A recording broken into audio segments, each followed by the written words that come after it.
Baba Raila Amolo Odinga has never had interest to be president of the Republic of Kenya. It is you people who push him. For Baba Raila Odinga, you have to understand him. Okay. I was in ODM. I was a NEC member in ODM. Okay. He's a man I respect. He was my political father at one moment. Yeah. And he's one man you need to understand. Raila Odinga understands what a state or a government is. And he's one of the few people who knows how to play the political game. Yeah. But as much as we are talking about the political aspect of him, he's one person who understands the importance of peace in a country. As much as many people will disagree with me, one thing I'll tell you is that Raila Odinga is one man that understands the importance of peace in this country. Okay. He's been in the game for the longest. Raila Odinga joined politics in the year 1982. So that's about 42 years in politics. And he knows what it means to lose a country. But if you look at this angle at which they managed to use this opportunity, the reality is, for them, they saw an opportunity and they jumped ship and they got the positions they got. So as much as he wanted and understood the importance of peace, Yeah. he also became an opportunist to this situation. Because I'll tell you, every time, on a personal level from where I sit, I believe and I know, Baba Raila Amolo Odinga has never had interest to be president of the Republic of Kenya. It is you people who push him. It's true. Baba does not want to be president. Never has that interest. Why is it that every time when he's almost clinching that seat, he will jump ship and change the direction? He's in opposition always, but my brother is always in the warm side of the opposition. Tell me which government Raila Odinga has not been in the warm side of opposition. From 1997. Moi.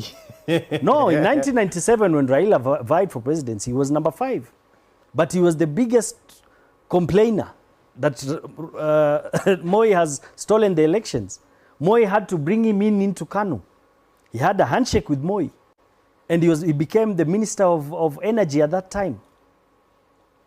2-3 years down the line, he disagreed with Moi after Moi nominating Uhuru Kenyatta and joined Kibaki.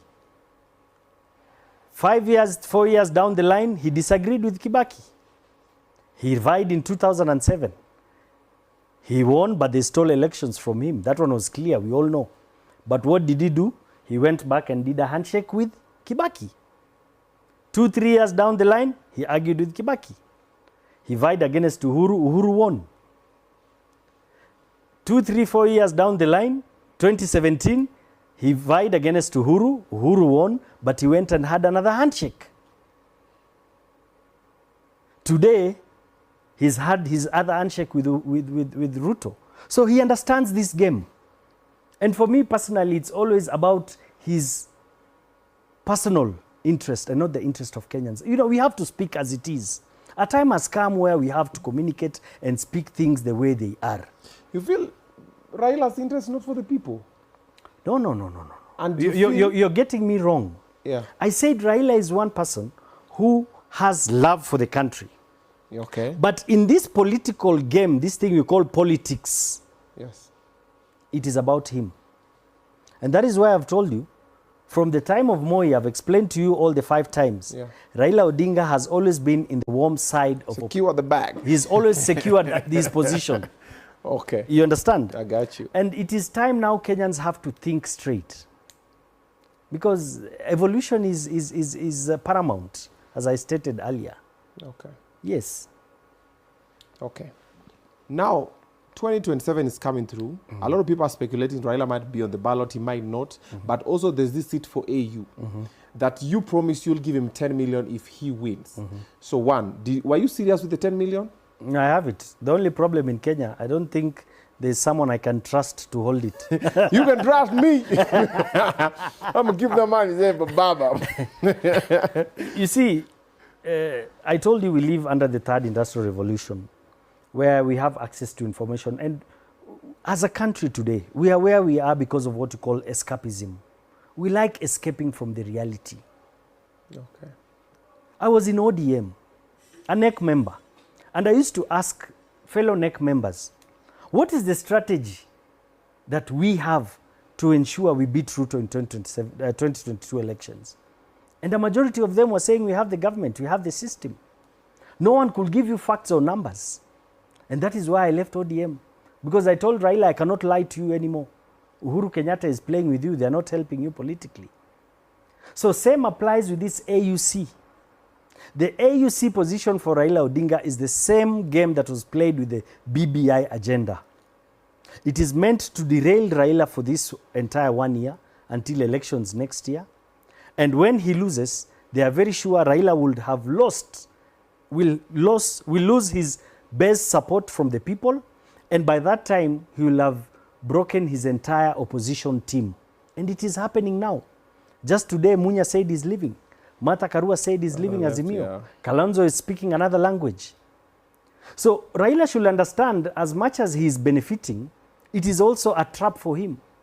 And I tell people every day, the moment your enemies start celebrating you, then that is the end of the beginning of your end. There's a problem. There's a problem somewhere. So how can Raila win that seat? As per the elections, we are told you need minimum 2/3 of the total votes in Africa.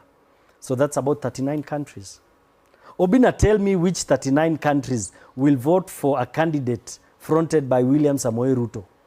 When Raila goes for that seat, he's not going as Raila Odinga, he's going as Kenya.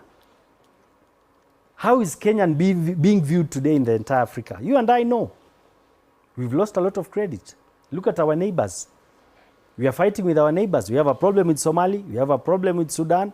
We have a problem with Uganda. We have a problem with Tanzania. We have a problem with Congo.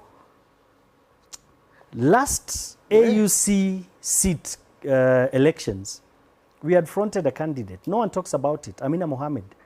Do you know that Amina Mohammed was a candidate in 2017, I think, 2018? I think there was like yes, that, she was a candidate. Yeah.